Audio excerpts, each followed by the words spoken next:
Hello, I'm Steve Monkey Mason. I am back with Mr. Carl for Under Siege 2 feature film podcast. Hello, Carl. Evening, hello. Hello. So we're in our 6 week of lockdown. We're losing our minds. So this is how bad it are. We're watching another Ponytail Steven Seagal movie, where it's a Warner Brothers podcast. So basically, the DVD menu screen plays straight away. So we've both clicked on chapter 1 and then paused it. And I'm going to count down from 5. Ready? To press play. 5, 4, 3, 2, 1. And we're off. The Warner Brothers logo. Now this is like prime Warner Brothers to me. This is when Warner Brothers were like the eras of Maverick and stuff. I always remember Under Siege 2 being trailered with yellow font across the VHS. Part of that genre, because obviously he'd worked. I think this is one of his last ones with Warner Brothers, maybe, is it? I think so. Did he not have another one after this? Was this not like I'll let you make this one as long as I get another one?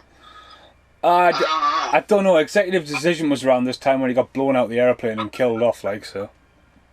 Yeah, I know it was on Deadly Ground. I think apparently he agreed to do this film as long as he was allowed to direct on Deadly Ground. And look, on Deadly Ground, it's the same era. You would see that heavily trailered with that orange font.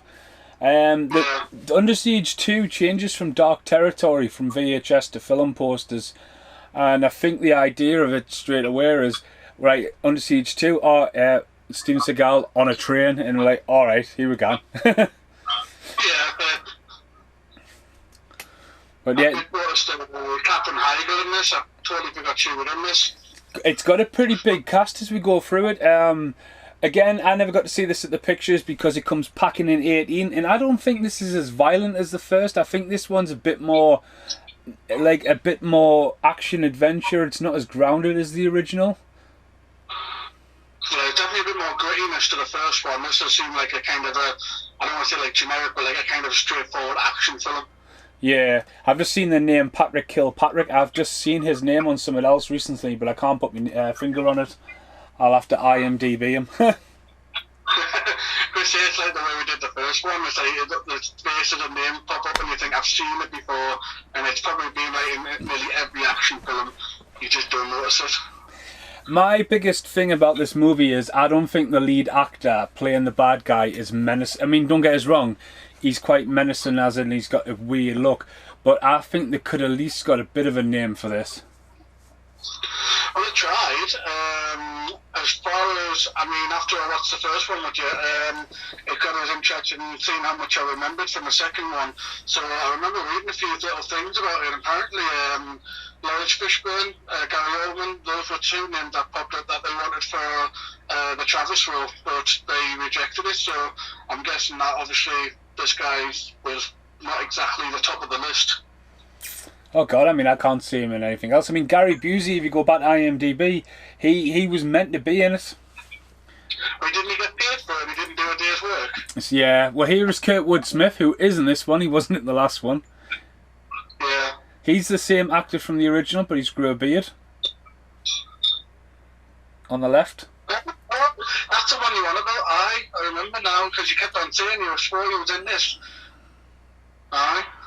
Well, it's the two older commanders are in it as well. But again, Kurtwood Smith. Why didn't Kurtwood Smith get cast as the villain? Because in RoboCop, he is a fucking vicious bastard. Oh, absolutely.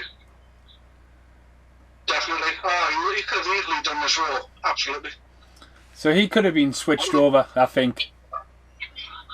Do you not think he would have? I don't think he would have played it the same, but I think with him, he has kind of this humour about him as well.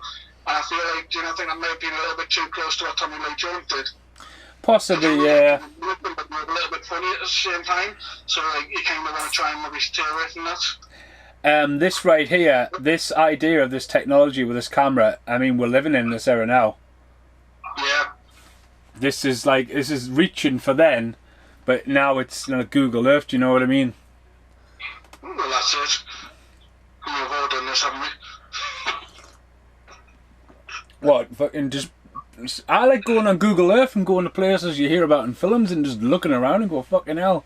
Like Las Vegas Las Vegas to me, boobies. To me, always felt like two streets, and I was like, well, it's not that big, and you fucking see it on Google Earth, and you think, wow. Yeah, well, I can't say too much for Las Vegas, but I did it not too long ago. When I was doing my garden, of all things, I was wanting to see what the garden looked like, and the last time Google Earth took a picture of it, and let's say it was a bit nicer than where I've got it now. Is she in GoldenEye?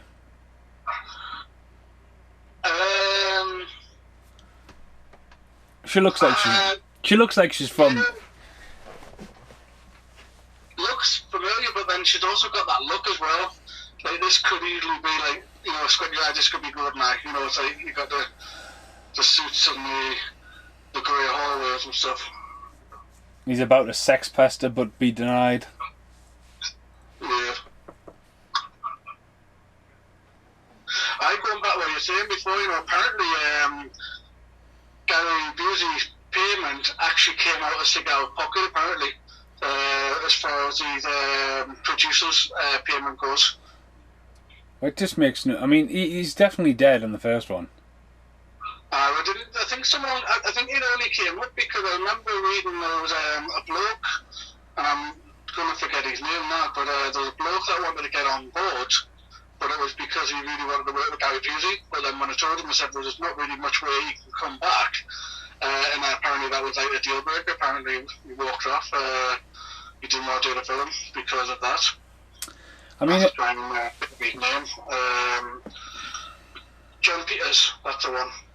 So apparently he was slated to be the producer, but he really wanted Gary Busey. So when she was not in the question, he got knocked out. Oh, here comes the turnaround shot, the Hollywood look. I've cut my ponytail. Deal with it. For the second time in his career. Although he could have had it in this one.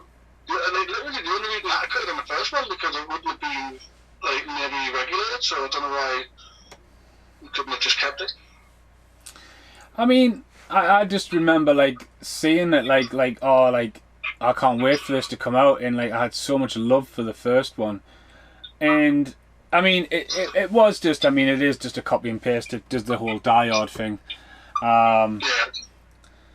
but I don't know. I mean, look at that. He just looks dangerous in that white suit. Why would you turn up to your kid's birthday party in a white suit like that? It's I don't know if it's anything like that around like in this country, you know, like that. But America, like I think as long as you're in the army, like there's literally no suit that you could own that would be nicer than your uniform. So it's like, I mean, they still get like married in it and stuff like that these days. So I think it's one of those things where, like in America, it's like if you want to look smart and you're in the army, whether it be Navy or Marine or whatever, like you always wear a uniform. See, I think, to me personally, I think this is one of Seagal's films, one of the last films where he actually give a fuck. Do you know what I mean? Because, like, some of the movies he's made, I mean, stuff like The Patriot, not Mel Gibson Patriot, but, like, of that magnitude are just absolutely, like, abysmal. They're just captions, aren't they, really? Just like I say, easy work for him. I mean, he would have been great to be in the bad guy in Expendables. I don't think Eric Roberts was a threat enough for Expendables 1, you know, looking back. Yeah, I think obviously it was complications, wasn't it? I think he would have definitely been invited on the team, but I think he was, as he has notoriously always been, quite difficult to work with. So obviously him and Van Damme did not get on, so I think he would have definitely been in the picture had it not been for that. The lass who's just joined it, she's went on to be famous, but she's sort of burnt a lot of bridges in Hollywood as well, isn't it? It's the same actress, isn't it? She's from Knocked Up. Is this from Knocked Up? Yeah, Captain Hagel. Aye. Well, the reckon she's kind of cursed, you know, in the terms of Hollywood, because she just seemed to pick all the, like, I mean, Knocked Up was received quite well, but literally that and maybe the Bride of Chucky that showed in, that I'm aware of. But apparently, like in the last say 5 to 10 years, apparently all of our projects have been like kind of straight to DVD, just really terrible films. So she's kind of notoriously for like picking bad films, basically. I mean, the end of the day, she mustn't have got along with Seth Rogen, because Seth Rogen, I mean, look at him, he seems to carry his friends everywhere like Adam Sandler. Yeah. Morris Chestnut from Boys in the Hood, as well as Anaconda, the Blood Orchid. I've got to say, I've just got to say, Boys in the Hood there, like he's got Don't you fucking... You can tell a little bit when like, if you watch this for the first time, you know he's going to be a character in this film. Don't you fucking dare mention it, mind. Don't know what you mean. He's in the fucking heist, isn't he? Not saying a word, mate. You'll have to fucking watch it. Aye. Scott... Because you need to look at the heist. It's like literally the one film that you told us you were going to watch like 10 years ago. Well, you do a lot for your friends. Yeah, they say you definitely... Right. From Right, so he's a good bad guy, just appearing there and then. He... one of those faces. Well, he's the guy who sets up the job in Universal's Suspects. He's the guy in The Mask. He's the baddie in The Mask, and he's also the police rapist in Pulp Fiction. Yes. I'm gonna say it sounds awful, right? But he's just got that face, hasn't he? Like he hasn't got like the most friendliest face in the world. The thing is, he's the mid-90s actor. All of them films I've just named then, including this, are from the mid-90s, and you wouldn't fucking... I haven't seen him in anything else. That'd be interesting to see what he has done. I mean... It would be like that, like... I mean, I wouldn't mind having a train ride with that, you know what I mean? Just being able to lie down and travel. I've been on boats with smaller rooms and that. And just travelling across country, drinking and having sex. I mean, like, that's the way, innit? Thing is I remember when I first met Vin Rames, and they were like, "Wait, don't mention Pulp Fiction," because you get the brief sometimes of, like, they try to avoid stuff like that. And the Gimp scene, Yeah. they were like, "Don't mention anything about Gimps." Well, of course. That did go to say though, didn't it? Well, that's it. They must get like proper handle over like every detail all the time, like, so imagine you do get like, don't talk about this, don't talk about that. Well, it's quite a brutal scene, that scene in Pulp Fiction he's in. I mean, credit to all the actors in it. But yeah, we were told that, and it was obviously when Robert Carlyle got to set, like, don't mention train spotting and which cunt did what, and chucking pint glasses, which was a common thing apparently for a while. Oh, really? Yeah. Right, this Indian guy, He would be quite down to earth about that sort of stuff, like Robert Carlyle. He is really, really down to earth. You just get, like, when you first meet these actors, you sort of get a bit of a prep talk. Do you know what I mean? Like, a sort of a thing from an agency. You get like a little sheet off them. I'd imagine, like, they've all got stuff like that, but just basically do's and don'ts. So, just going off the henchman here, right? The Sandman from Death Warrants just appeared in the car. This actor here I think he's mainly known for being in Twin Peaks, but he's also the werewolf in Silver Bullet, who Gary Busey stars next to, from 1984. Right. And that's the only film I've seen him in. I'm not picking up on them, like.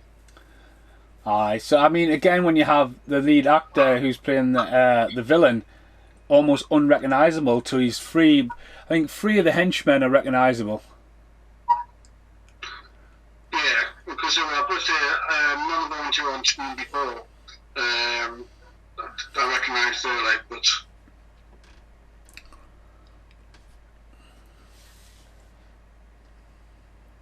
There's another female role that apparently had no idea what she was doing. The barmaid.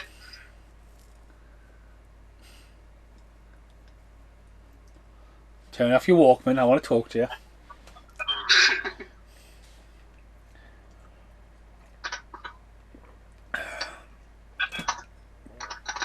I'm ashamed that they never did one, but it's just like, where would you take Under Siege 3? I really think that Half Past Dead was a really good idea for Under Siege 3. I'm stuck in a prison. But Yeah, well, it's still technically in the works. I mean, apparently he's still working on it to this day, so I wouldn't be surprised if it didn't just pop up somewhere. But obviously, it wouldn't get any traction, really, I'd imagine, at this point. well, I think as well, I mean, Nico 2 has been on the cards for ages. Yeah, well, yeah. But again, do people like? Well, I mean, do people like? I don't remember anything really about Nico. It's just a badass fucking cop with a badass attitude. I remember more about Mason Storm from Hard to Kill, mainly because he was called Mason. But it's the fact that he gets shot and he's in a coma and he comes back, and you know what I mean. He laughs his family. But like the rest of them eras of Seagal, it's a Steven Seagal action movie, isn't it? Yeah.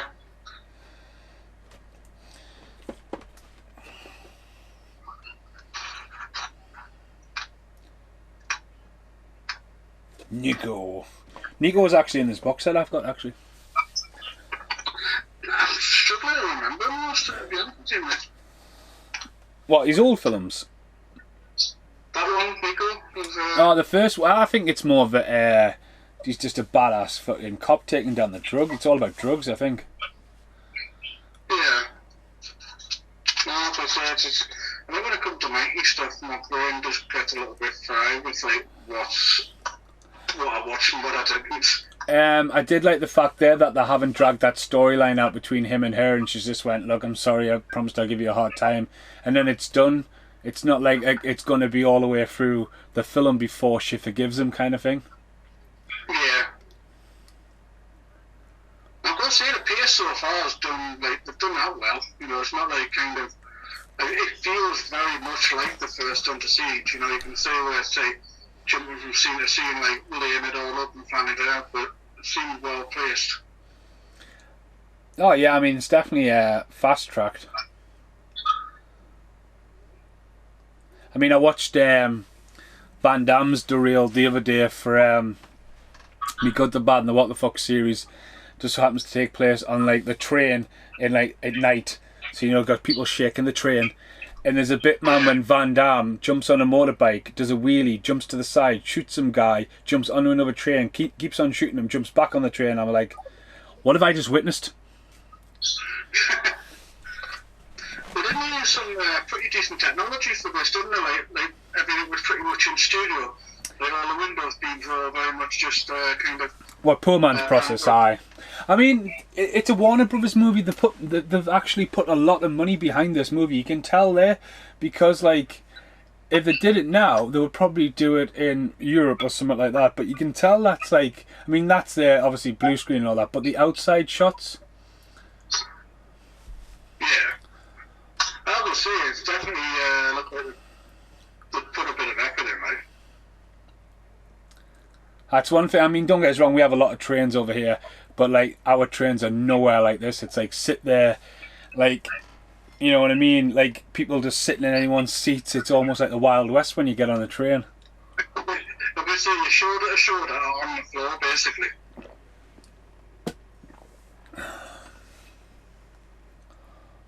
Oh, there he's back in the kitchen. Another old school film, The Train. Did you buy that on the Arrow label? With John Voight in. I didn't know, mate. No, I didn't. That's quite a good train movie as well. I haven't seen Unstoppable before. Yeah, I actually watched that recently. Like I say recently, like within the last year. That Chris Pine and Denzel. Yeah. Well, yeah, because apparently that's the one that apparently Tarantino like gets in his top 10 or something. I remember reading an article, apparently Tarantino really rates that film. I'll have to. I mean, don't get me wrong, I've passed it a few times, like, but Yeah. he's been in quite a lot. He's like a recognisable face. Him on the right now. He does look. I think I recommend him more if he was older. I don't know. Have you been watching Breaking Bad? Did you No, ever see I it? haven't seen Breaking Bad. I tend not to watch the popular TV shows. Well, that's what drawn us to it, because he's in that, but obviously he's like a lot older, but he still like pretty much looks the same in some ways. So. Oh, that's like the Batman movie, that. Like, get on the bike! And remember the Adam West Batman movie? When they just suddenly jump on the bike in the bush. Whoom!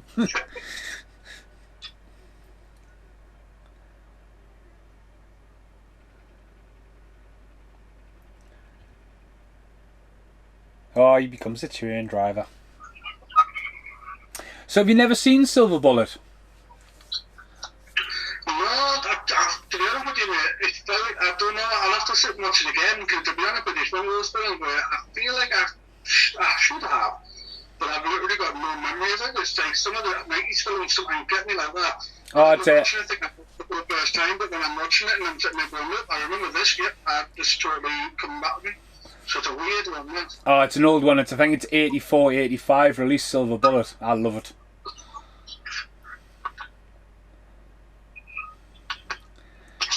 See, I guess it's got to be a big train to be able to hide, you know what I mean?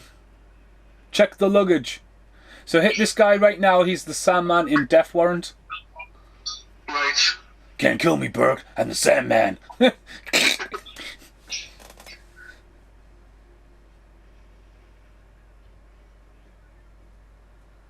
Wash.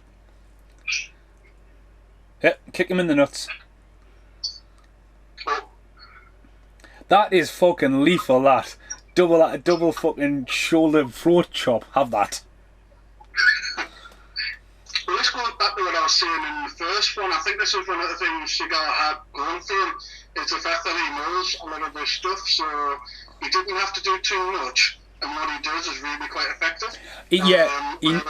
With some of the, Stallone stuff like that, they'll have to really make it look like as if Stallone can, chuck a man 20 yards across the floor and make him look kind of powerful. Yeah, I seen a little documentary today. About Van Damme and Stallone planning the Expendables 2 fight. And you know what I mean? It's like that. I mean, Van Damme needs a bit more credit than he was given for that, because he laid it out really well. Because that was a dream fight. I've actually just watched a film called Triple Threat today, and it's Tony Jaa, the guy from The Raid, Ico, Scott Atkins, Michael Jai White, Tiger Chan.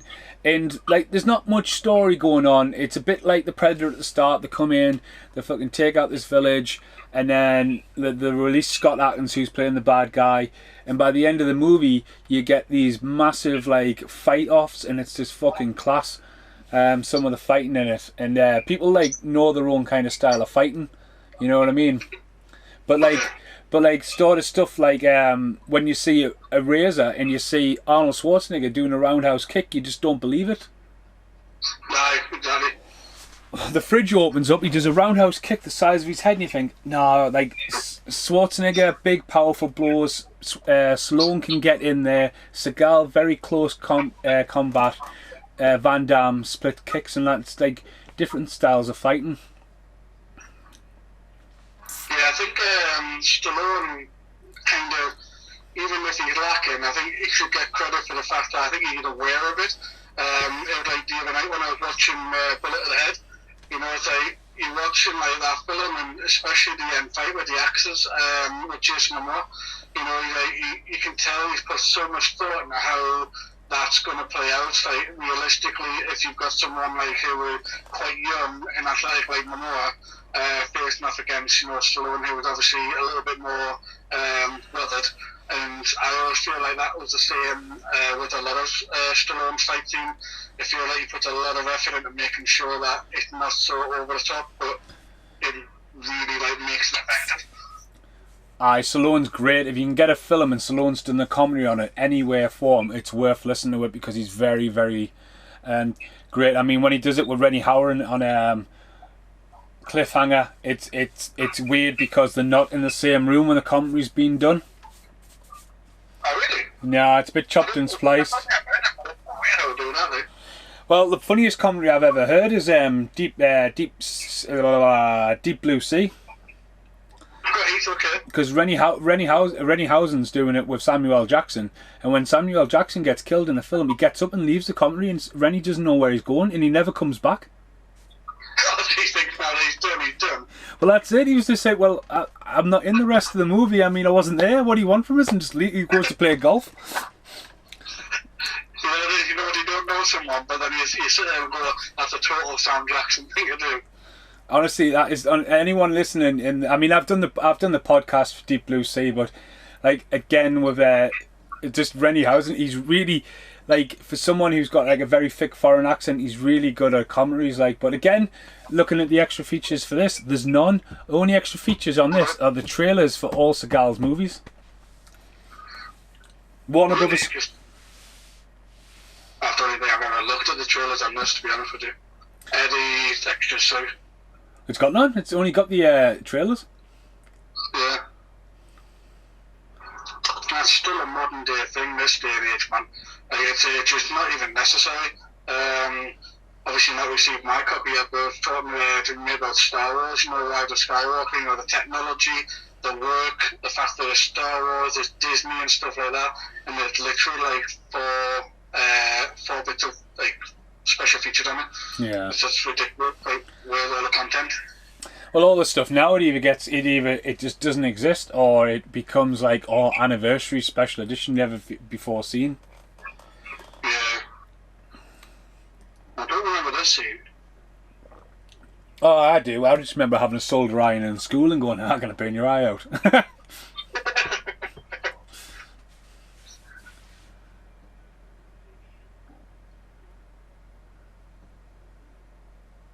They get fucking just chucked out the train, don't they, and blasted.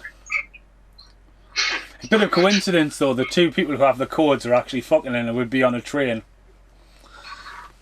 Yeah. Let's just ignore that plot twist there. Yeah. Oh, you can't hear me.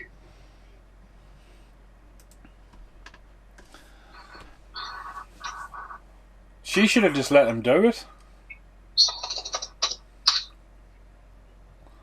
I mean, come on. I mean, we've got more with Wesley Snipes going with his eye. Yeah, you too. See, Demolition Man, there's the one I would like to do a podcast for, but the director's done a commentary, and I love it when a director's also done a commentary for a film on his own. Just so you know. Well, yeah, because they get more to talk with, like James Cameron when he's talking about Aliens. It's really, really interesting. And then it cuts to like other cast, but like Terminator 2, when it has something like 24 people on the comedy track, you don't know what the fuck's going on. Well, the thing is, some people are just naturally quite good at it. Like you're saying, Stallone, I mean, I could just listen to him talk out there. He's got such a kind of mannerism about him, but then J.J. Abrams, he hates him because he feels that when he starts talking about something, he's got to keep up with the film. You know, Yeah. he goes on tangents and stuff like that. And I think some directors do that. So I think you've got to have a bit of a knack to be able to do a commentary, especially if you're the person who directed the film. Steven Spielberg, I don't think Steven Spielberg's done one. Yeah, no, he'd always been like notorious for that. Like, I mean, I don't know if he just doesn't like to talk about his own work or what, but He's already on to the next project, man. well, he never stopped. Like, a good 10 years, did he? He was just jumping from one thing to another. Well, he's up there. Just gets up and has a like casual walk across the top of the train there.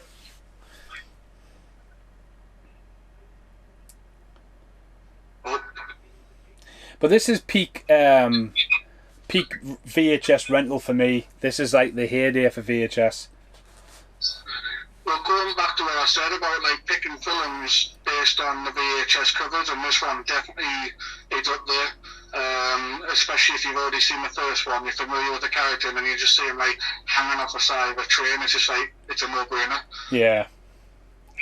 I've still got the big box VHS of this. Nice.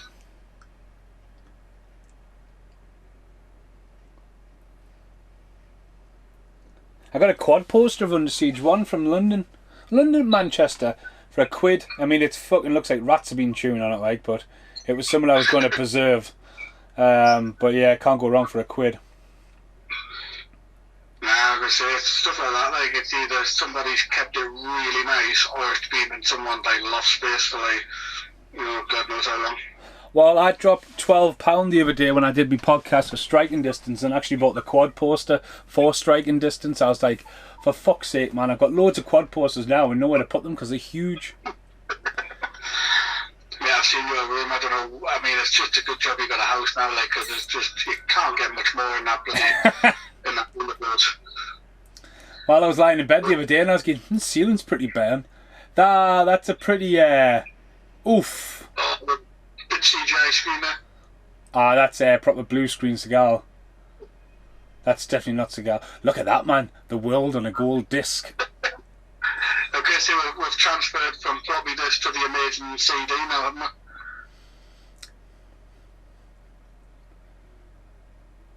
Just keeping an eye on the extras in the background just in case someone creeps up. Yeah.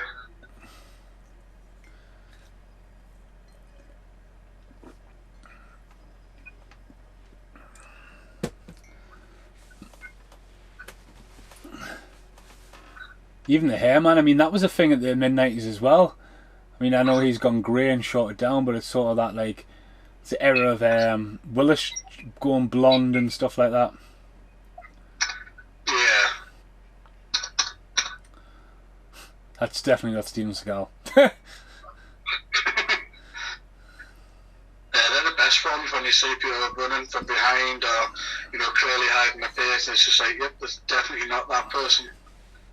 I know with Lord of the Rings a lot, so it's like, sounds awful, but like, you can tell when Elijah Wood's running away, and then when it's a small person running away. So you can't deny, like, the two differences.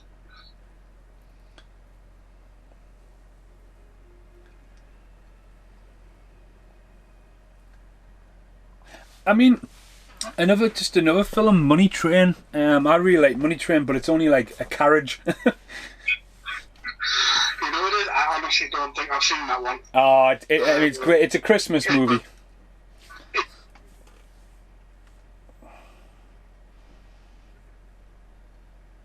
Have you died? I think we might have lost Carl for a second. So anyway, back to the movie. Are you there? So Kurtwood Smith's operating the room. I'm going to try and get Carl back online. Hello. As it's all been taken over. Wow, it's a sped up shot. Hello. Ah, hello. Where'd you go? Yeah. Ah, alright, hiya. Not quite sure what happened there. Mate, it's lockdown 2020. Everyone is using the internet. They're probably like after that Goonies episode this morning. Did you watch that Goonies reunion? No, I looked at it. I don't know what it was now, but honestly, there was a second article attached to it, and I ended up going into that. I don't know what it was now, but I remember thinking I should have really looked at the Goonies stuff. But it's absolutely outstanding. We don't ever need a sequel of the Goonies after that, mate. Oh, not at all. I mean, like I say, that's being talked about. It's like one of those things that, there was almost happened at one point, and they were talking about it. And even back then, I think I could honestly still watching it as a kid, thinking there's nothing more to tell. It's like that was just kind of what it was. Nah, you need to get that watched. Like, I'll not spoil it for you, but get it watched. No, definitely. I mean, I'm going to say how likely are you going to get Sluggy to get down to watching that eventually? Watch what?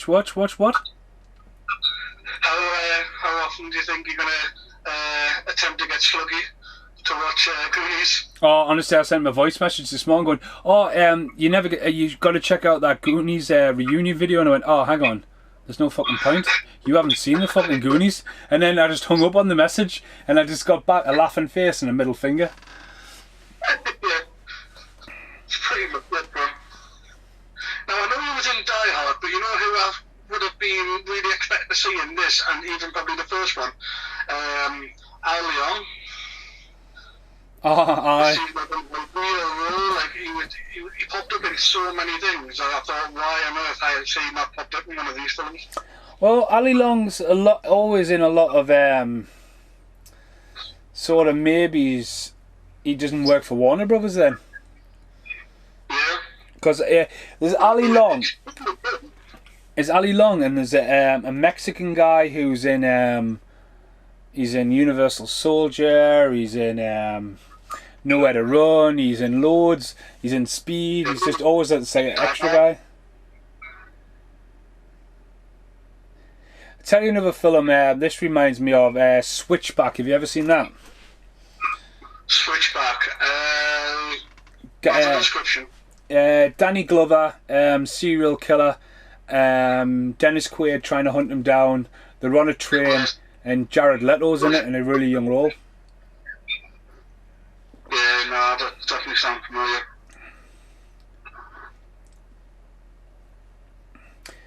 It's just one of those things. It's just kind of like what reminds you of train journeys. I was going to say, because I mean, there was that god awful one called Commute with Liam Neeson. Oh, I haven't seen that, no. That was probably about maybe 5 years ago, possibly. But it was just, I mean, it was just boring. You know, as I say, it literally, I mean, obviously tried to make it as suspenseful as I could, but it just was not good at all. And the trailer made it look really good as well, like as if it's Liam Neeson and it's going to be some sort of like kind of thriller action film on a train. Now the CGI of this, it well, I mean, don't get us wrong, it does look what it was, but it for the time, it's not cheap.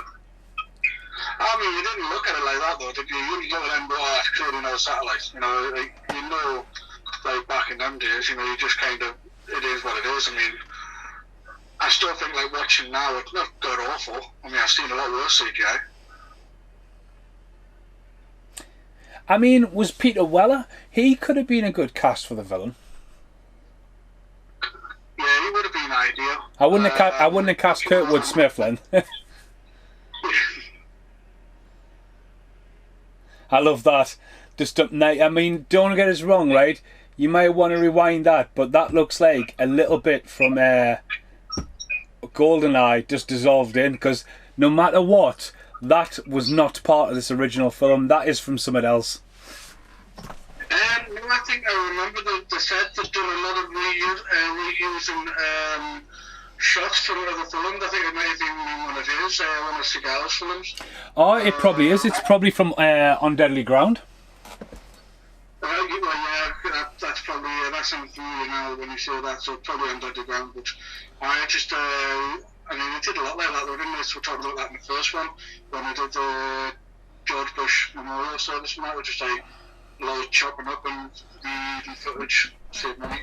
It's like going back to Money Train. The Money Train's been in a few films. Is just a runaway train, and then you realise it's got the bar sticking out of it, and you think, they just, yep, they have. Yeah. Now, in a way, executive decision, right? Now, I'm thinking maybe if Seagal hadn't ran his mouth and he actually got on the aeroplane like he was meant to, that he could have been Casey Ryback in that. You know what I mean? Because he was meant to be. Because that what I'm trying to say here is executive decision is essentially Under Siege on an aeroplane.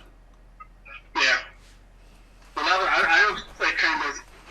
Yeah, it just because obviously they all blend together eventually when you think of all these 97, 93. Obviously they do a lot of reusing scripts and all sorts, but absolutely that could have easily been transported into that. So here's the two guys from the original. Yeah, I recognise them now. I think I was kind of prepared when you were mentioning the first one.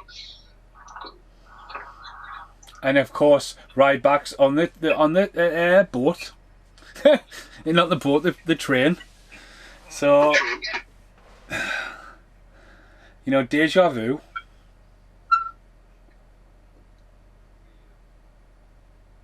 The thing about the bad guy in this one, I'm trying to think of what his name was, but Travis. The name of the character in Aliens, you know, like the proper sleazy one, like he was basically the businessman who would like. Oh, who was from My Two Dads? Yeah. See, the be honest with you, the way he looks in this, I know it's on that, but like the hairdo, the suit and everything, he just doesn't scream villain to me at all. Yeah. He's almost like the geeky guy in the corner who's doing all the work. Whereas there should be another guy in there. I think it's totally miscast. Oh, I totally agree. It should have had a like a lead guy, and maybe it's him as the crazy guy. But going like this, a very similar bad guy is Timothy Olyphant in Die Hard 4. It's the same kind of terrorism attack because it's a cyber attack, isn't it? That's right. Right. But even that, like, Timothy Olyphant, he kind of hones it in. He's like, almost like something like psychotic about him. He's not quite stable. Whereas this guy seemed too like calm, collected, but at the same time didn't really feel like he has the power. Yeah, I mean Timothy Olyphant's an amazing actor, absolutely amazing. Save. Did you watch the Deadwood movie? No, it's just come in the post. So I've got the TV series on Blu-ray, but I've also got Justified. That box set came on Blu-ray, and I want to revisit that. So. I saw you bought Deadwood like a while ago.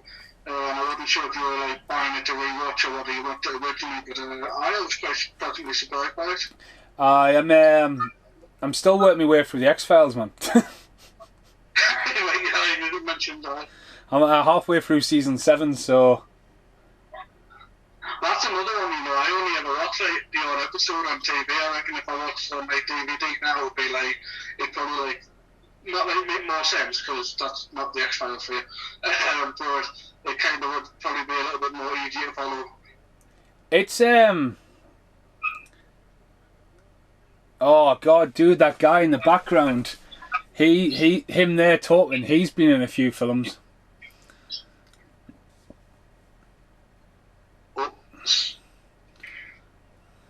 Even he can't write on those bloody computer screens very well. I fucking hate it when they come to the door and say sign there and you've just got your finger. I already know, like, when I scribble it, I think, this is completely pointless. You could have done this for me and I wouldn't have bothered. Fucking delivery people, man. So if you had it, I don't know if you've ever thought about it really, but if you had to like think of the train film, do you have one in mind that you would say, oh, that's like really well done, or that you think works the best? What, in a train movie? Yeah. Oh, I mean, I don't know. Like, I mean, The Train is a good movie, but like, you look at different ones where you look at it as a what's it called, man? The film with Woody Harrelson in, man, when they get off for like maybe it's Trans Summit. I don't know, bloody hell. Because his wife and him get off at the wrong stop, and then they get separated. And she runs off to try and have a quick affair with somebody in Russia, and she ends up killing them by accident or something. I don't know, you've thrown it off there, like, I thought I knew what you're on about, but... The One-Eyed Man. Now that's the same shot from before.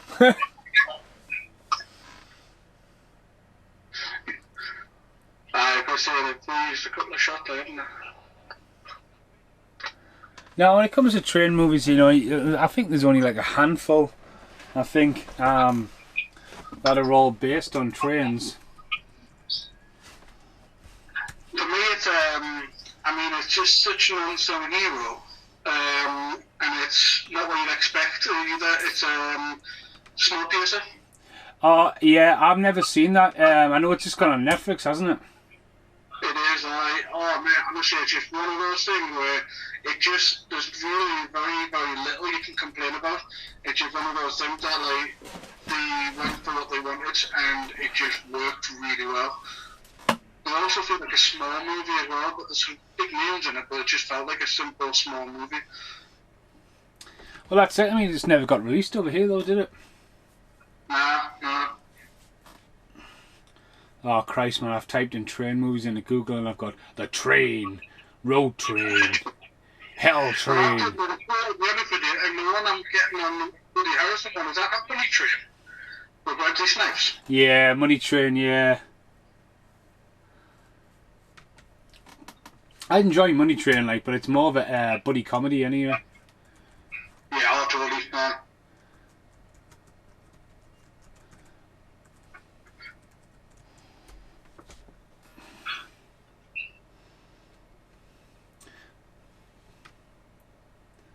Would you like to see him in the siege story, like now? You know, given kind of, I mean, he's not exactly in the best shape, but you know, do you think it could still work? Because you know, like you see these films, like, even like the laughter them when they said they're going to do Expendables. And I was like, oh, these people, nah, they're washed up, they can't do it anymore and stuff like that. I still feel like there might be still something in it. I mean, I think there's definitely something left on Expendables 4, but they should just go all out for it. I don't think they should be trying to cater to a lower generation and make money. It's not what it's about. It's about a legacy. But I'm literally going to say that, like, that's not what it was about. It was about, you know, like I say, kind of highlighting pretty much all the biggest action stars of that era. But definitely that last one. I mean, I can find pretty much something I like about all of them. But it is one of those, like, so forced down your throat with these younger actors and try to. They weren't even that great either. You know, wasn't even like, oh, this is a young up and comer. You know, like what do you call him in the first one? Hemsworth, not Chris. Oh, his brother, Liam. Liam. See, that was such a cool character. I would have loved to have seen him do more stuff on his own as an action star and stuff like that, or even carry on with the story. But obviously, I still best like kind of death scene ever when it comes to stuff like that with the Van Damme kick. But at the same time, I thought, you know, you've like got rid of him, but then all these young guns in the third one, just none of them really stood out as the role that they were trying to play.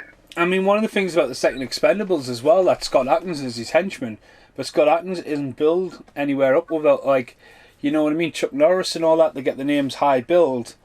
I'm not taking away anything from Chuck Norris, and he just turns up randomly, like, but Scott Adkins is a great henchman in the movie, and he's, you know what I mean, he's almost like the second character. Yeah, definitely. I would say I bet you that I'm drawing a blank, but it's Chuck Norris scene was bloody expensive. Well, that's it. But what's Chuck Norris did since, you know what I mean? It's a great retirement fund. Well, to be honest with you, the only thing I can actually remember him of is it like Lone Star or something like that, the TV series? Oh, Texas Walker's Ranger.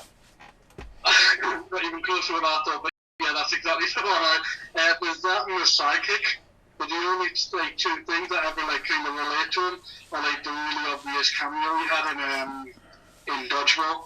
But like I don't know, like when you consider him in line with the rest of them, to me, I don't know what is one for me. Like, I mean, he was in stuff like Mission in Action and Invasion USA. He had this run of like low budget 80s stuff, so. oh yeah, definitely. I think he done a lot, but when you think of it, he never really reached the height of all the others, did he? Not in my opinion. I think he was like kind of almost like, I don't know, he seemed to be more like, he was what you would call like the meme of the 1980s. He was just like that type of character that you would put in there just because it was, you know, an easy generic role. Whereas at least, I don't know what Does, difference with the balloons and the Schwarzenegger, they always seem to get like the better projects or, you know, the more attention. I'm just looking at Seagal's IMDb, and he had just done a film Beyond the Law, and now he's trying to make Above the Law too. Nice. With Seagal's films, they always, like, when it comes to like the parody, I always feel like that's where they go with in The Simpsons. You know, and because obviously the actor who's clearly supposed to be Arnold Schwarzenegger, like, he's the physical embodiment of Arnold Schwarzenegger, but like whenever they mention all of these films, I can only think they're not like they're not Schwarzenegger films, they just sound like Seagal films. You know, they're just the most cheesy, like, out there titles. Yeah, well, a lot of Seagal's films that get released in England are part of a TV show in America, just repackaged. Oh, really?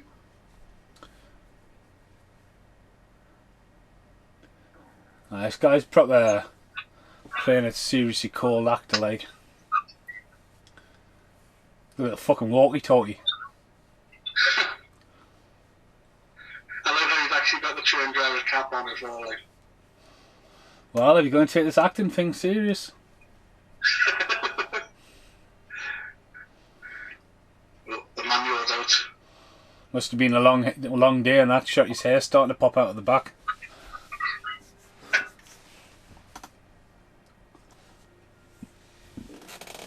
I don't think the score's as good as the original. It's kind of it's a strange one because that's what I'm thinking about at the moment. Like while I'm watching, I'm sitting there thinking it's kind of got the same kind of like stepping stone as the first one, but there's just something not quite about it. You know, it just doesn't quite have the same thing the first one had, and I think the score plays a massive part in that. Like, Yeah, I mean the first one as well. I mean it starts off light, but for the rest of the movie, it's pretty dark because it's night time and they're in the boat. This is very light. This movie.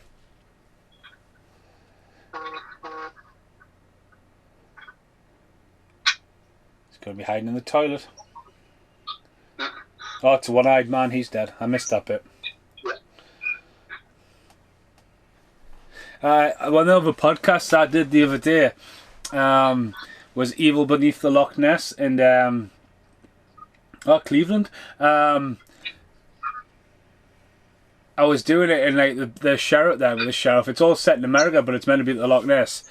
And like the chief constable, like I was getting, oh yeah, it's him from fucking Mr. Bean and all that. I was getting, I'm sure I know him from somewhere else. And I IMDb'd him, and he's fucking Benedict from fucking Commando, and he's the bad guy from Mad Max 2. And I was getting, it's him.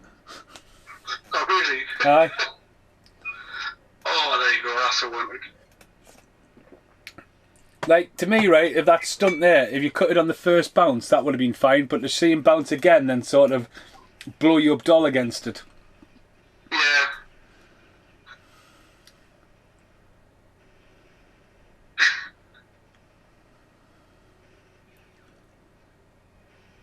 I think a film this would have had to try and compete with, going back to Cliffhanger. I think Cliffhanger was a really good movie for like heist.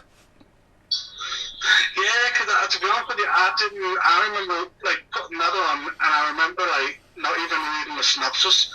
I think it was just like obviously Stallone was the Poe.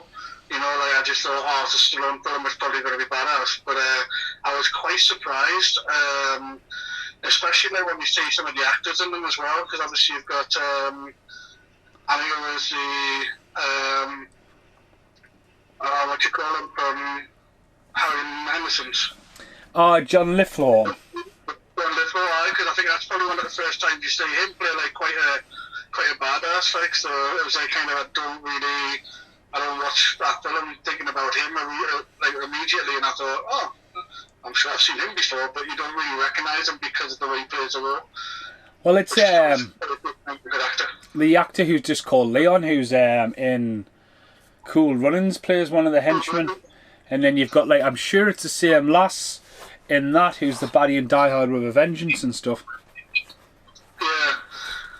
I was thinking about him as well, like Cool Runnings, because like I say, he was such a, you know, like I say, when you think of a mainstream, like, face like that, you think of Cool Runnings. But, I mean, was it after Cool Runnings? Oh, yeah. Would have been about the same year, I think. Yeah. Because John Candy died in, I think, 93, I think. Oh, he's been shot. And he's fell from the train. That was a pretty good stunt there when they pulled the guy off and he went through the little set up little controller's box.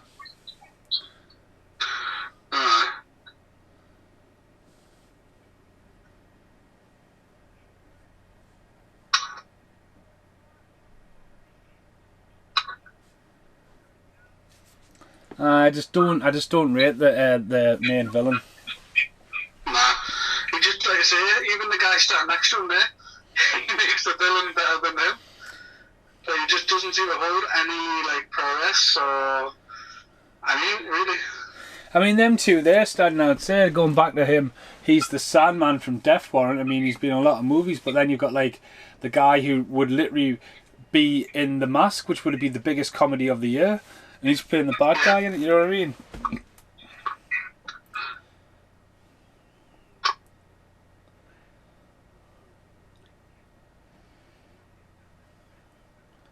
Again, though, it's another mid-90s movie. Everyone's fucking smoking in places like, bloody hell, you would get arrested for smoking there now.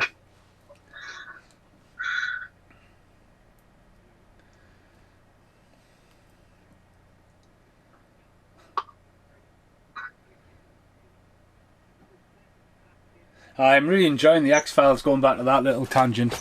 It wouldn't work now because Mulder would just taking photos of everything on his phone, but it's I think it's amazing television, like X-Files. Definitely one of the ones that I'll probably end up trying to binge one day. Like I say, I've seen enough of them to know exactly what's going on, but at the same time, I dare say there's probably so much I haven't seen before. Oh, I mean, I was watching one last night and Shia LaBeouf's in it as a little kid.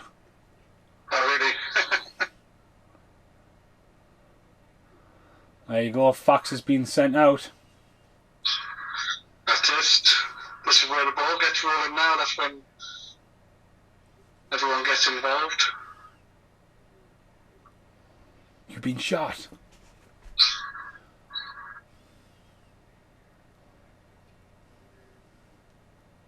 I just double checked there, Cool Runnings and Cliffhangers, same year, 93.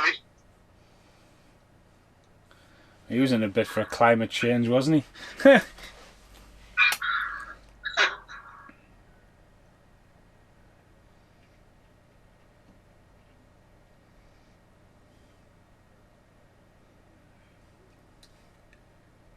Dark territory. I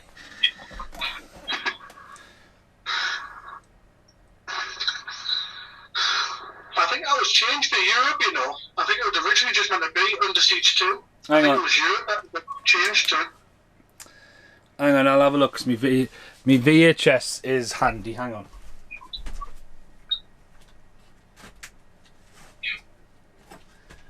My big box VHS just says Under Siege 2. Really? Yep.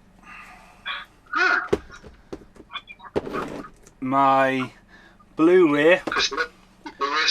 My Blu-ray says Under Siege 2, Underneath Dark Territory. And apologies, but I am not pulling out Under Siege from my video tower pile.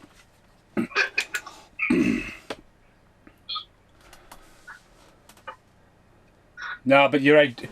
Dark Territory jumps on and off, but it just jumps on and off between artwork. Lots of stuff like that though, isn't there? Like when you come to like, you know, you're looking at a global kind of thing. I mean, look how many copies of a thing you've got. I mean, it's just like, if you look deep enough, you'll find hundreds of different variations.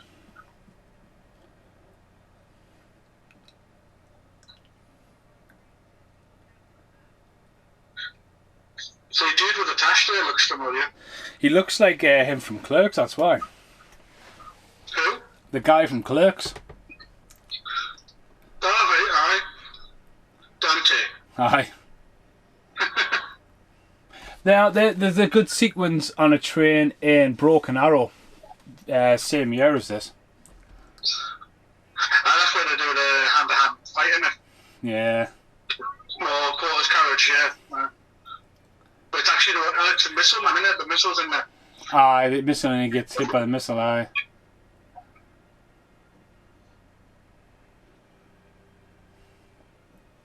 I mean, that's not bad composite. I mean, this doesn't look bad on a Blu-ray. I don't know if you're watching the Blu-ray or not. Yeah, no, I think, I mean, watching it now, I'm sure my brother might have this one, I'm not sure. It's just,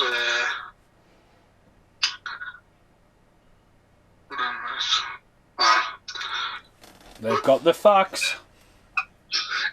yeah. you said, stop me in your tracks there, because you know it's already going to go down. You've got the facts.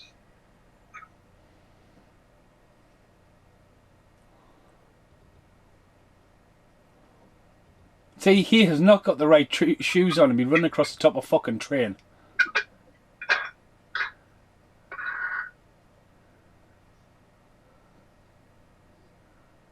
You think of that and then you just think straight away. Bruce Willis was the only one who did it right. Barefoot all the way. That's it, aye.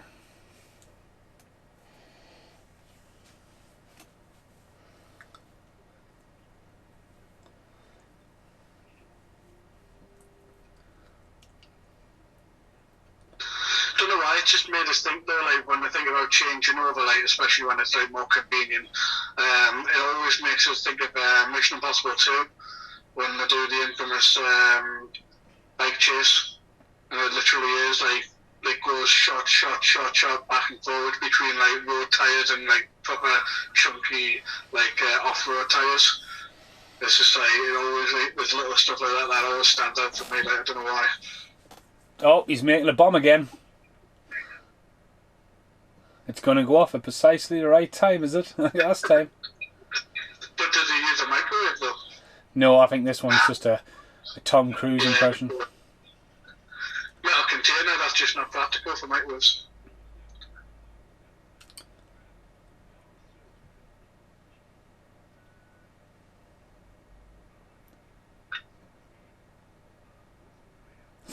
Class line from the 90s, that though, innit? Just, yeah, take you and the kids to your mum's for the weekend.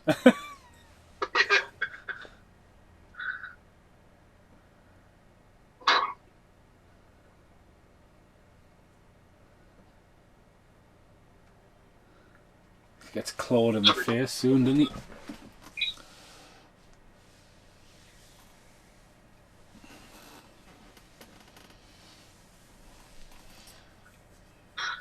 Sorry, I got distracted there. Something just fell over somewhere. I don't know what it is. I hate that when I'm lying in bed and I hear something in the other room fall. I'm like, oh, what's that? But then I'm in a bungalow, so like I kind of I'm on the same level all the way through something that can only be like so many rooms in with 4 or 5 rooms.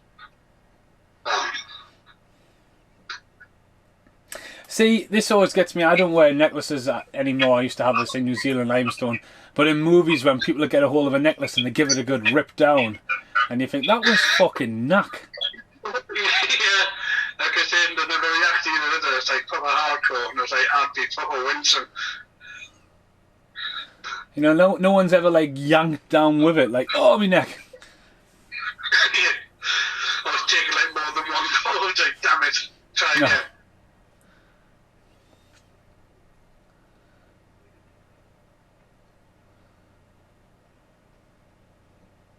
I mean, how did they let this guy on the train? He's got all kinds of bits and bobs to make a fucking bomb. He had a gun on him. The checking process back in them days wasn't exactly what it is these days, is it? Oh, definitely not. Now, I do one of the things that did pop up when I was looking into this was that apparently this was not screened for the critics in the UK. Oh, I like the little message. You're fucked.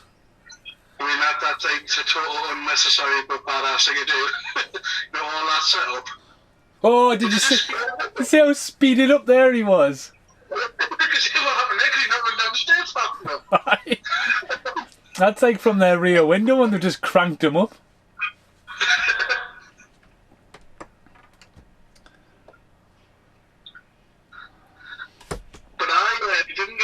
He didn't get screened for UK critics yet. Apparently there was a lot of fabricated reviews and fake low ratings. Something to do with, well, the theory, I suppose, or the conspiracy is that it was just kind of being snubbed because they weren't really like paying too much attention to these types of films at the time, or they were trying to get away from them or something like that. Do you know this was his 6th film? Only his 6th one? Aye. I thought it would have been a little bit more than that. Only his 6th ever movie? So it'll be at least in his late 30s in this. Steven Seagal's never looked young like. You ever done that to your mates where you get the fingers and then you've got to like kind of play the game of who can bend them further back the most?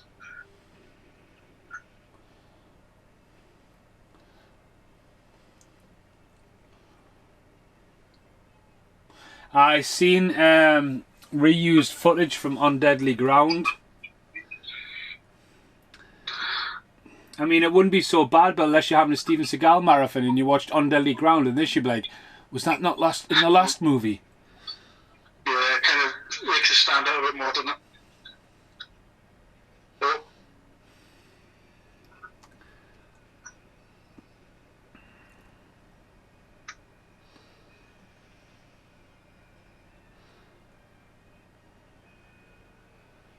Oh. There's not much yet on the Did You Know, like. Nah.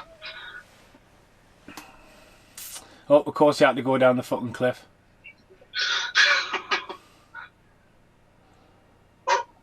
See, that's a weird composite, that, because it was real, but then cut to blue screen. You can tell there, man, can't you? I mean, I don't know. I mean, I suppose you proper like looking at it now. But back then you probably wouldn't have paid too much attention. But it did kind of look like they got a still shot of that bloke and just kind of ran it down the hill. But that's how we're going back before. Like, Stallone did so much of his own practical work in Cliffhanger. Yeah. Aha! See, payback for wearing them shoes.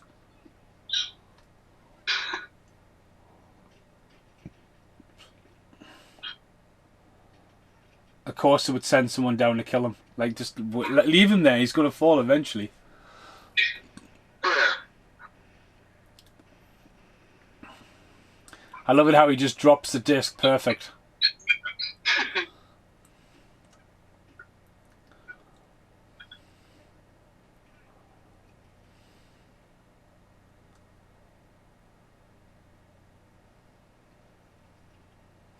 Just hanging out. It's something Tom Cruise would have done all by himself, like.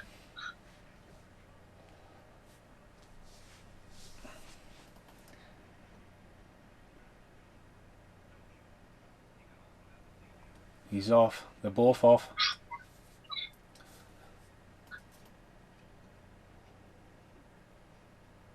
But see, the thing is, if they were smart about it, they've obviously sat around for ages, went, right, where can we put him now? Like, literally. But then they should have just did what they did with Die Hard with a Vengeance. Have him out and about. What's going on there? Hello. That just felt a little too long. I don't know why, but...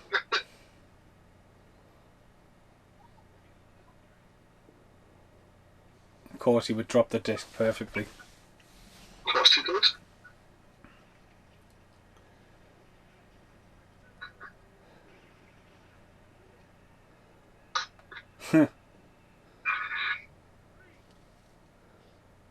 Oh, he's dropped it, man.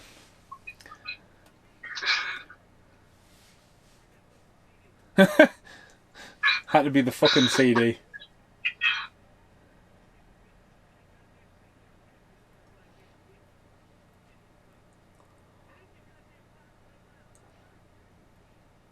But it gives him a sidekick, really, though, as well, when you think about it.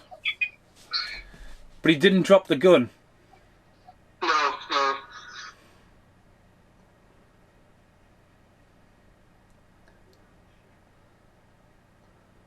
Can't kill me, Bert. I'm the Sandman.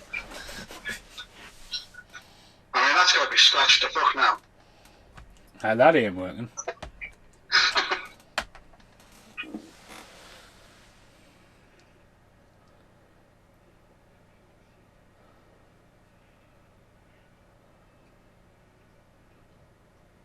See, I would have probably, like, when he gets up here, I would have probably lost his jacket.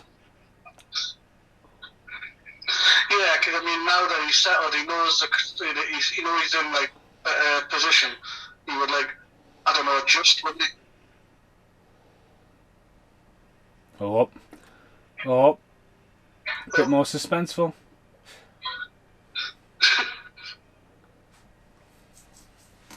And now he's not on the train.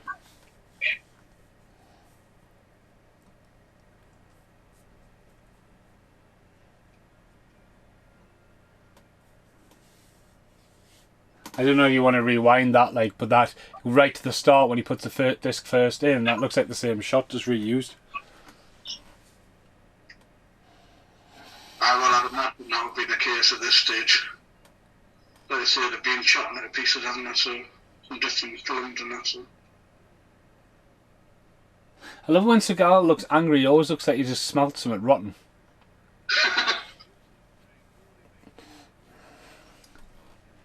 And when it works, it works.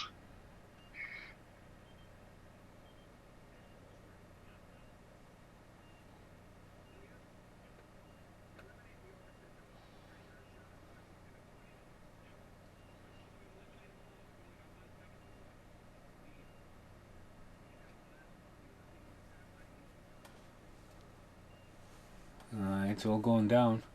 I think we're how far we're into this now?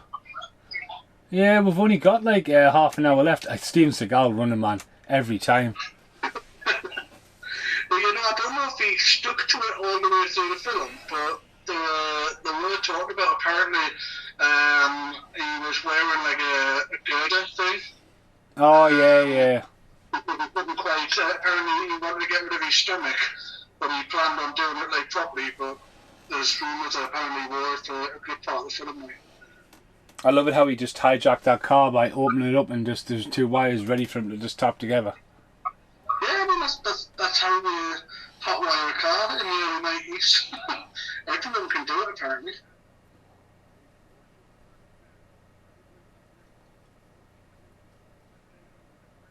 It's like the same theory when people pick locks. I mean, you can blatantly see all they're doing is wiggling the fingers and say, I mean, you've done nothing.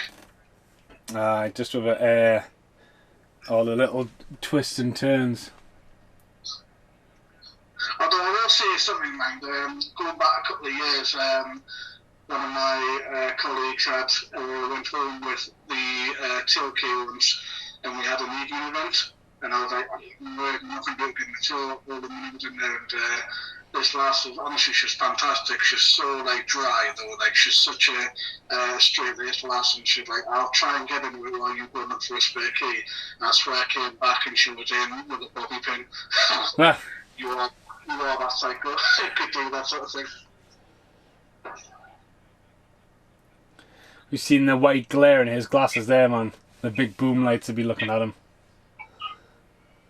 Yeah, I didn't really pay attention to that until I think you mentioned it in the last one. I was like, I think you said to me about a reflection in the last one. I was like, yeah, I never really thought on that, and then now I think I might make a point of doing it. So here we go now. Another thing, stealth bombers were so popular in the mid-90s. Like the stealth aeroplane and all that. It's just like, oh, we can now talk about them and actually show them. So everyone just seems to be wanting to get like a stealth bomber in the films. Well, yes, it is. But just when I was looking at IMDb there before, I didn't realise that obviously when you mentioned looking quite GoldenEye, obviously this GoldenEye and Escape from LA all came out pretty much together. But all of them are about terrorists taking over like little space weapons. And I was like, oh, well, that clearly had a popularity then. Escape from LA is, oh god, I mean, it's good that John Carpenter came back, Kurt Russell came back, but the CGI in that movie, it's like, oh my god. That's the one where he's surfing in it. When he's surfing, but just some of the deposits, man, it's like when he's going along in the boat at the start to get in, rather than using a paraglider, he comes in on a little submarine. In the fucking Jaws ride, tries to leap up and get him.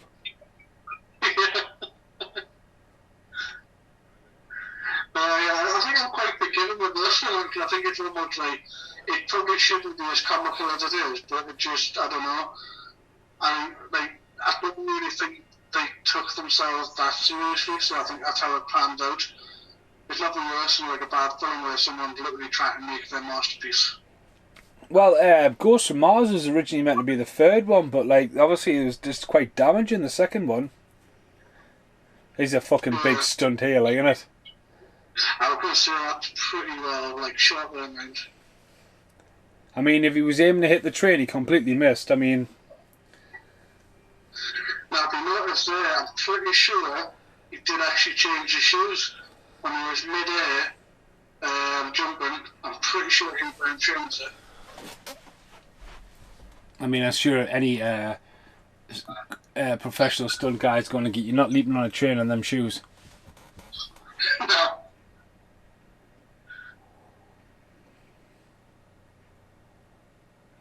Oh, he's busted. He's got blood written all over his face, this guy. Like. I mean, I've never seen him in a comedy role or anything. Yeah. He could, I don't know if it's his eye, but he could be related to Cillian Murphy, couldn't he, really? I mean, I know he's not, but you know, you could totally see them acting as brothers. Oh, yeah, yeah.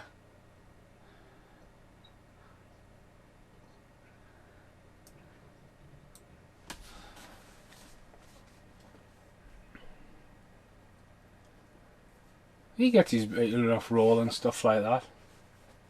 Alright. I I'm get actually doing it on TV here. He's probably got one of those faces for TV now, I think. Boosh.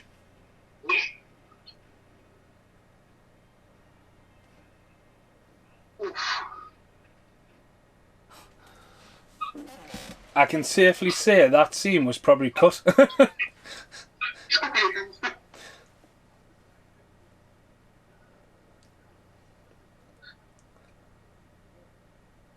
It's still an 18, isn't it? Ah, it's an 18, yeah, yeah. Yeah.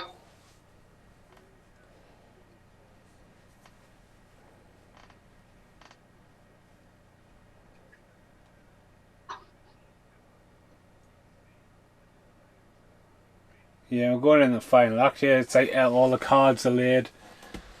One henchman down. Yeah. Picking him off. So I can't help but look at that plane and think, broken arrow.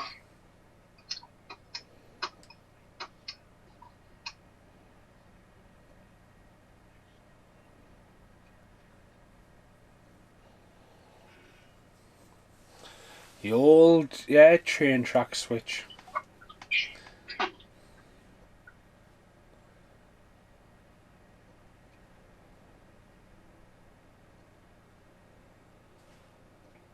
It's funny you could have done that so many times over driving the old locomotive, having to jump off and like run 20 yards ahead just to change the tracks before it gets there. Totally like pretending to be in a film and everything.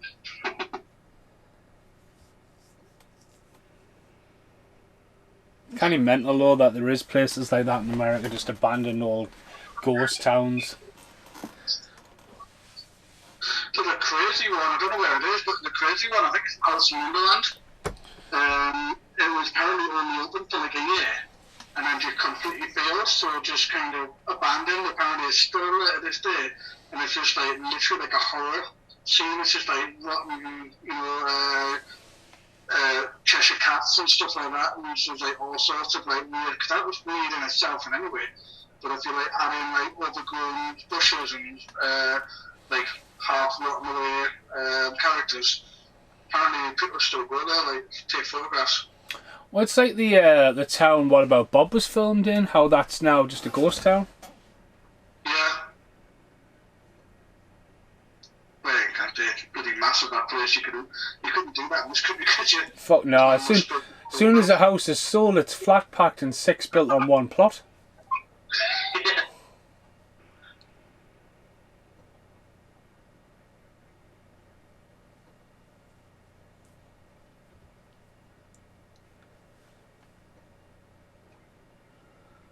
Ooh, that was a bit of a twisty shot, though. I mean, they do look like real stealth bombers, though. Yeah.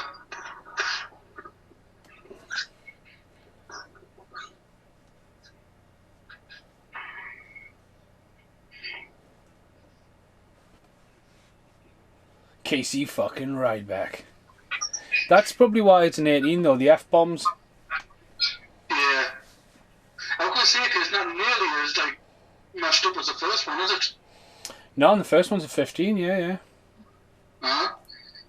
But then you've got, like, that Tommy Lee Jones scene when he, like, gets a knife to the head. Well, look at the scene. What shocked us though, the fight when the guy gets the bandsaw through his shoulder. Yeah. I remember your reaction to that.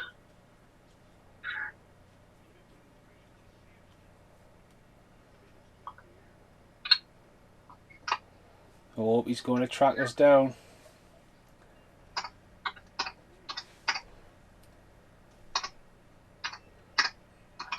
Is that you typing on a keyboard or him on your end?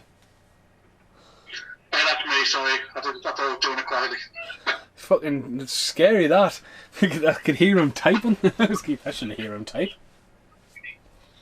You know, it's shocking because I've just had an idea in my head and I want to double check the date. You know who I think could have done a bit good villain in this? Who's that? Chris Penn. Don't know why. Was he I not? just want to make sure he's still alive when they made this. Oh yeah. They will not be too far off. Then could have done a much better like job of playing a villain in this, like. Plus, he had that kind of he had that sick humour, didn't he? Like, he always had that kind of like he seemed like a proper laugh, but you would just never trust him. Yeah.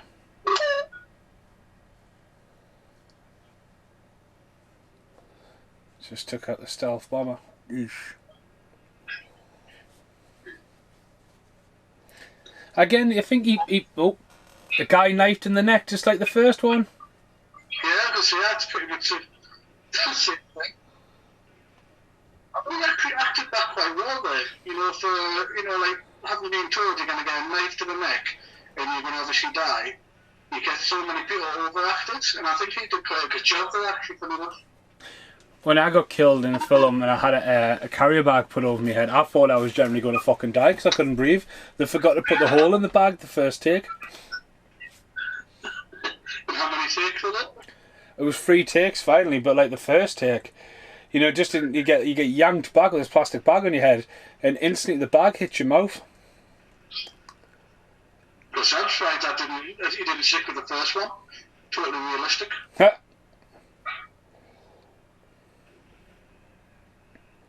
I don't know which take they used actually. Mm.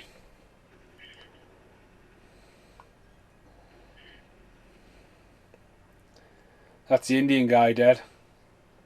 Yep.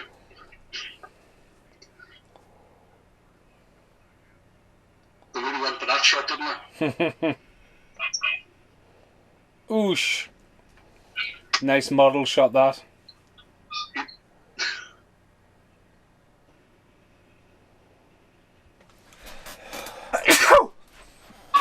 Bless me.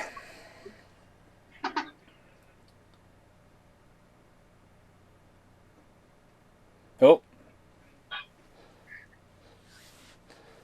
That's a little talk off.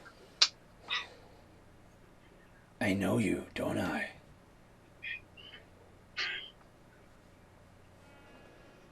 Oh, there's another sped up shot there as well.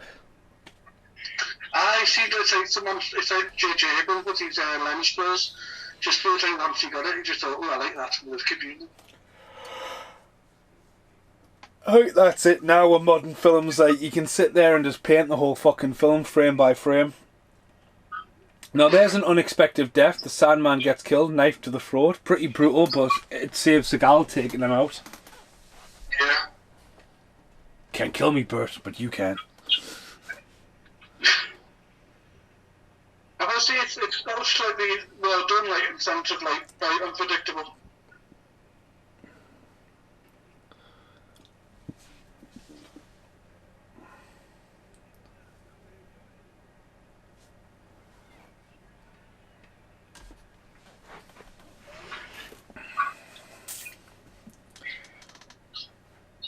I think out of all the actors from Boys in the Hood, if you look at Ice Cube, him and Cuba Gooding Jr., he's probably the one who's made a steady living, but not really had massive roles. Yeah. Well, this is it, because, like, Cuba Gooding Jr. jumped straight out. When you think in that film, and like you would never like have sort of predicted that he would become more of a mainstream like comedy actor. Oh, there's a bit of an gnarly stunt in it with the he looks like Lou Ferrigno, the pilot. Oh yeah, yeah.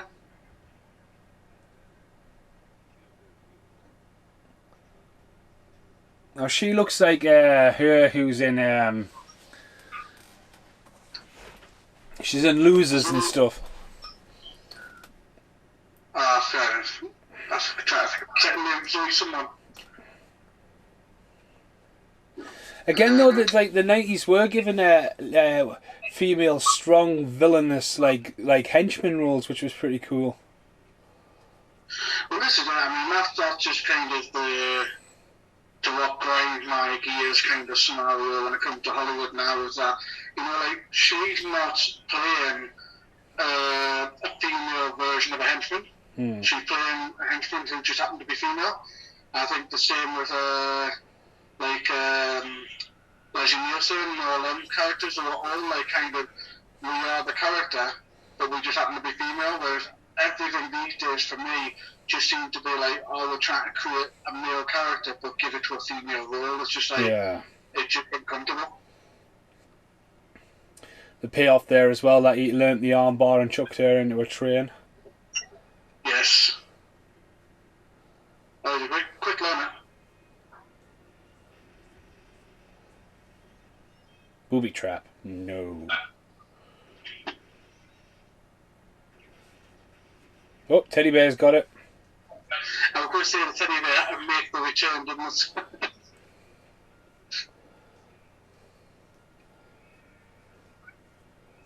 Oh, take him down.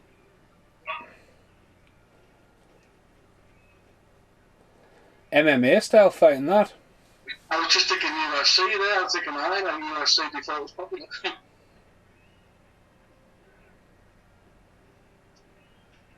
Oh. Sleeper hold.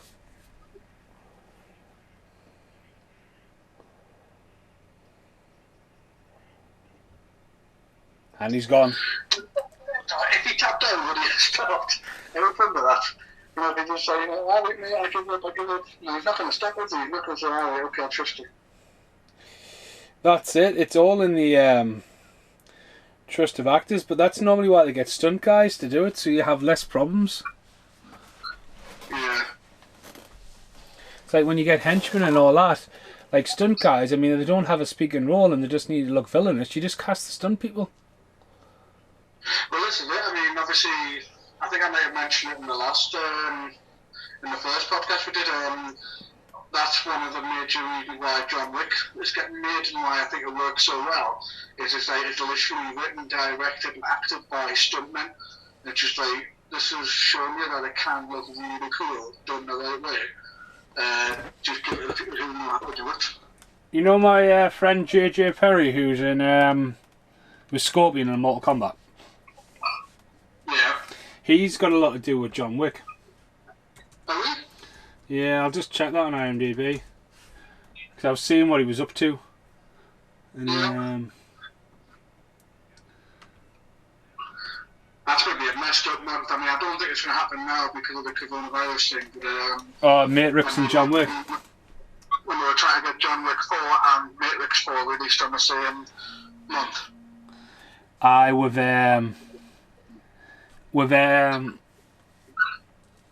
Oh, what is it? Bill and Ted as well. Yes. They'll all land at the same time. What do you think of Bill and Ted?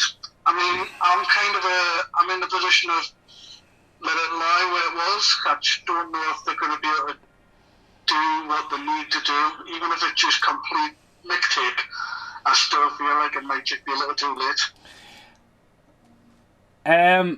I think, you know, when I seen Alex earlier on this year or last year, he was, you know, like, he's went off and done a lot of great, very acclaimed films as a director. You know what I mean? And I think he's been the guiding force behind it to go, right, that's the best script we've got. Keanu wants to do it, and they've went for it. And I think they've waited, and I think we're going to get the best film we could ever get. And we're not going to get a Goonies 2, or we're not going to get like a Lost Boys 2 where they wanted to go. But I think they have both been so precise about doing it right and waiting to the right time. So I think it could be good, but we might have a Keanu Reeves overload, Matrix 4, John Wick 4, and then he'll probably do a romantic film in the middle, and you know what I mean? He always does that. He has these big-ass fucking films, and next thing you know, that you walk past and you go, is that Keanu Reeves in a film with Winona Ryder? Ah. Have you seen Neon Triangle? No. It's so messed up as a film, mate. It's such a slow watch, but I recommend it here. It's so such a slow burner, but it's just weird and it's great at the same time. And he fucking pops up in there as well. It's just like he's not even like a main character. He just happened to run like a motel. You know what I'm saying? It's just like, where the fuck do you come from? Well, the thing is as well, Alex Winter's film Freaked. Keanu Reeves is in that as the dog, Ortiz, but he's not credited as the dog at all. Really? And he's in it loads.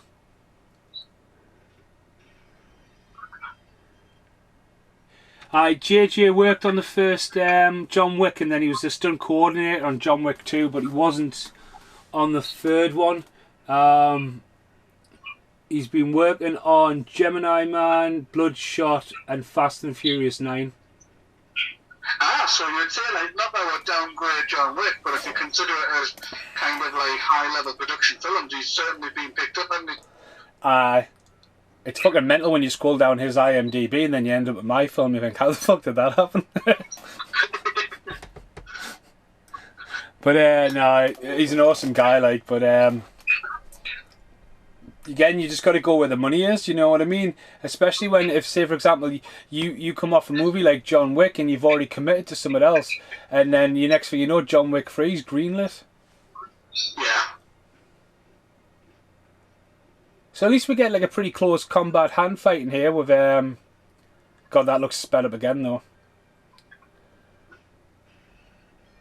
Oh, imagine if you kick Seagal in the head there, you'll be fucking fired. I think he's good on Terminator though.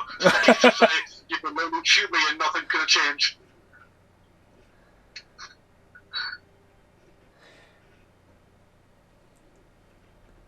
He's still got his fucking jacket on. Of course, presentations, everything, man. If you notice, you could say his leather jacket and he wasn't best pleased about it, so clearly passionate about jackets. I mean, meat cleaver's been a weapon of choice. That's what the other guy went with him at.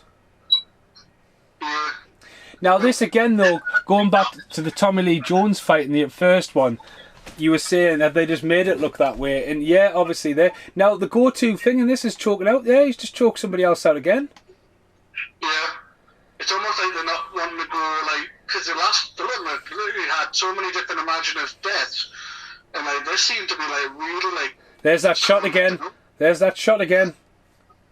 Yep. No, you're right. You're right. I mean, in the first one, we had people impaled by spikes. We had people blown up. We had people bombed. We had people, those people getting hooked in the back of the head, knives in the neck, and then this, the go-to move is snap the neck.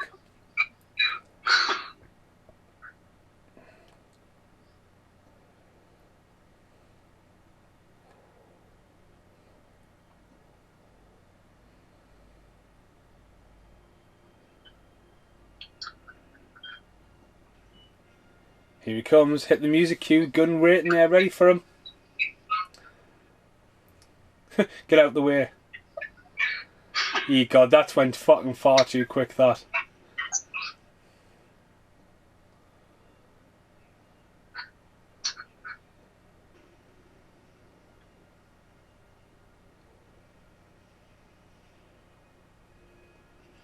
Again though, I mean, he plays the tech-savvy guy, but...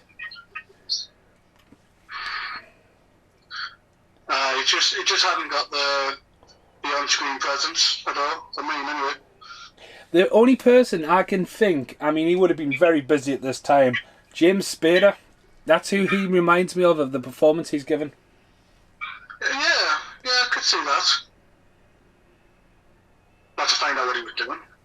I've had a look. All he was, James Spader would have been Stargate. Would have been gearing up. Would have had Stargate, Wolf, and he got into stuff like Crash and stuff about this era. Yeah. Oh. Oi! Now is he going to? It's a big ass stuck in that shot there, man. Did you really need to see that shot of him? Could he not have just died because he fell out of a train of a moving train? Well, that's it. He's got to run away from a crushing train. Oh, nice. Hey! That just literally jogged there. Yeah. And it's a great stunt. That like miniature effect. That. Yeah. I mean, especially if you see Derailed with Van Damme, you see that train crash at the end on the bridge. You think, oh my god, why did you even leave that in the fucking film? Oh, and he has to like. Oh. Keep our man. I know. Where did he come from? He was off the train, wasn't he? He could have been done with just going off with a train. If you're going to do that, just get Busey. Aye. If Busey can survive that, oh sorry, if he can survive that, Busey can survive what he went through. Oh, chops his fingers off. Oh, it was fucking grim that, even though it was probably just a tin of sausages, but... Where the shot does.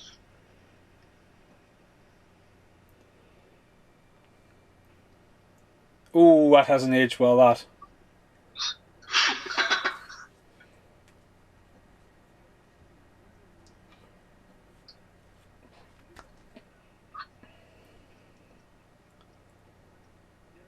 Nowadays, not even a sweater drop on Seagal either. You know how they always say the black guy always dies in this movie, how it's always a line and stuff like that, but like Morris Chestnut is like, he dies in Boys in the Hood, and he doesn't die in this one. Mm-hmm. Oh, the white suit. That's what he would have been, right? He would have did this, and he would have went off for that photo shoot.